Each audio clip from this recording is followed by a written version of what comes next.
2022년 3월 20일 종려주일 왕의 입성 세곡교회 주일 예배 설교 박이서 목사 성경 말씀 마가복음 11장 1에서 11절 말씀.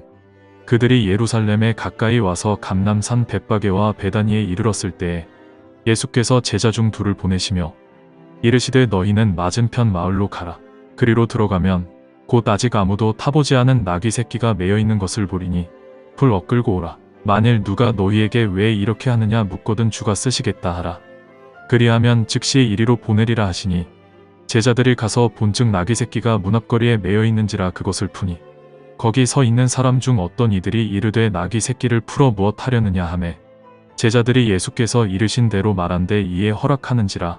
나귀 새끼를 예수께로 끌고 와서 자기들의 겉옷을 그 위에 얹어 놓음에 예수께서 타시니 많은 사람들은 자기들의 겉옷을 또 다른 이들은 들에서 벤 나뭇가지를 길에 펴며 앞에서 가고 뒤에서 따르는 자들이 소리 지르되 호산나 찬송하리로다 주의 이름으로 오시는 이여 찬송하리로다 오는 우리 조상 다윗의 나라여 가장 높은 곳에서 호산나 하더라. 예수께서 예루살렘에 이르러 성전에 들어가사 모든 것을 둘러보시고 때가 이미 저물매 12 제자를 데리시고 베다니에 나가시니라.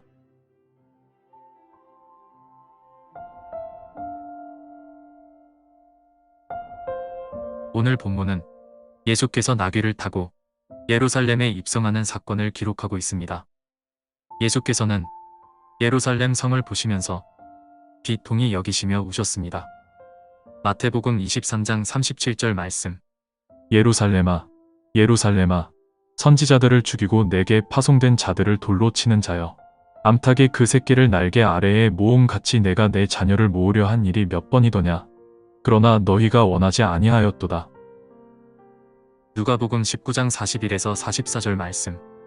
가까이 오사 성을 보시고 우시며 이르시되 너도 오늘 평화에 관한 일을 알았더라면 좋을 뻔하였거니와 지금 내 눈에 숨겨졌도다. 날이 이를지라 내 원수들이 토둔을 쌓고 너를 둘러 사면으로 가두고 또 너와 및 그 가운데 있는 내 자식들을 땅에 메어치며 돌 하나도 돌 위에 남기지 아니하리니 이는 내가 보살핌 받는 날을 알지 못함을 인함이니라 하시니라.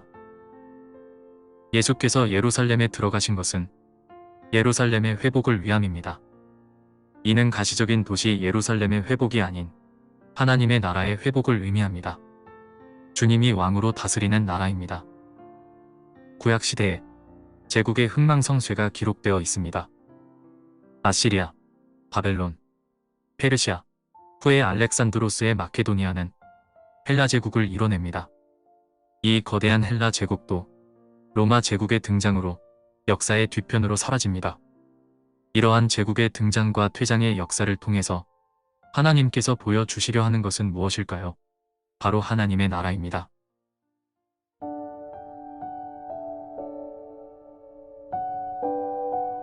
하나님의 구속 사역의 완성을 위해 주님은 나귀를 타고 예루살렘 성으로 들어갑니다. 이 걸음은 준비된 걸음이었습니다. 사람과 나귀가 준비되어 있었고 주님의 영광 또한 준비되어 있었습니다. 이런 모든 것이 준비되어 있었기에 예루살렘 입성이 가능했습니다. 예수님의 이름이 널리 알려진 계기는 죽은 나사로를 살리신 사건입니다. 이제 주님은 예루살렘 성으로 들어가려 합니다. 나귀를 타고 약 1마일 정도의 길을 갑니다. 이때 타고 간 나귀는 주가 쓰실 것으로 미리 예비한 것입니다. 또한 가는 길에 종려나무 가지를 든 사람들이 예수님을 맞이합니다. 이 또한 예비된 일이라 할 수 있습니다. 호산나라는 외침은 시편 118편에 연결됩니다. 여호와여 우리를 구원하소서라는 뜻입니다. 하나님의 나라의 왕으로 오신 예수 그리스도에게 찬양과 영광을 돌린 것입니다. 시편 118편 25에서 29절 말씀. 여호와여 구하옵나니 이제 구원하소서. 여호와여 우리가 구하옵나니 이제 형통하게 하소서. 여호와의 이름으로 오는 자가 복이 있으며 우리가 여호와의 집에서 너희를 축복하였도다.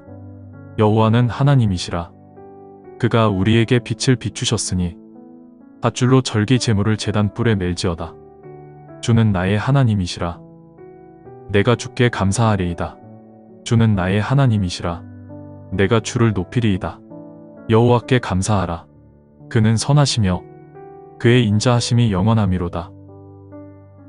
그런데 여기서 주목할 점은 왜 주께서 나귀 새끼를 탔는가 하는 것입니다. 당시 나귀는 평화를, 말은 전쟁을 상징했습니다. 이는 예수께서 평화의 왕으로 오심을 보여줍니다. 주님은 하나님의 나라를 이루시기 위해 먼저 예루살렘을 회복시키십니다. 예수께서는 성전을 더럽히고 있는 장사하는 사람들을 쫓아내십니다. 그리고 말씀하십니다. 요한복음 2장 19에서 21절 말씀. 예수께서 대답하여 이르시되 너희가 이 성전을 헐라 내가 사흘 동안에 일으키리라. 유대인들이 이르되 이 성전은 46년 동안의 지역권을 내가 3일 동안에 일으키겠느냐 하더라. 그러나 예수는 성전된 자기 육체를 가리켜 말씀하신 것이라. 예루살렘 성의 호산나 환성이 울려 퍼진 때가 또 있습니다. 주전 164년경 팔레스틴을 통치하던 시리아의 셀류코스 왕조의 안티오쿠스 에피파네스 4세가 예루살렘 성전에 제우스 신상을 세웁니다. 이때 유다 마카비가 성전 회복을 외치며 봉기합니다. 유대인들은 이 일을 기념하여 하누카 또는 수전절로 지켰습니다. 오늘 예수께서 예루살렘 입성을 할 때 사람들은 종려나무 가지를 흔들며 호산나를 외쳤습니다. 그로부터 얼마 후 예수께서는 십자가 죽임을 당하시고 부활하십니다. 하나님의 구속 계획이 완성된 것입니다. 그리스도가 준비된 길을 걸어갈 때에 나귀도 사람들도 준비되어 있었습니다. 오늘날도 그러합니다. 하나님의 나라를 위한 일에 우리 성도들 또한 준비된 사람으로 살아가야 합니다. 그리스도가 오시기 전에는 세상의 제국들이 왕노릇했습니다. 세상의 나라는 유한합니다. 그러나 하나님의 나라는 영원합니다. 예수 그리스도로 말미암아 구원받은 성도들은 하나님의 나라를 위해 남은 생을 살아야 합니다. 왕으로 입성하신 예수 그리스도는 자기 백성들을 살리기 위해 십자가를 지셨습니다. 그 은혜를 입은 우리는 하나님 나라와 영광을 위해 살아가야 합니다.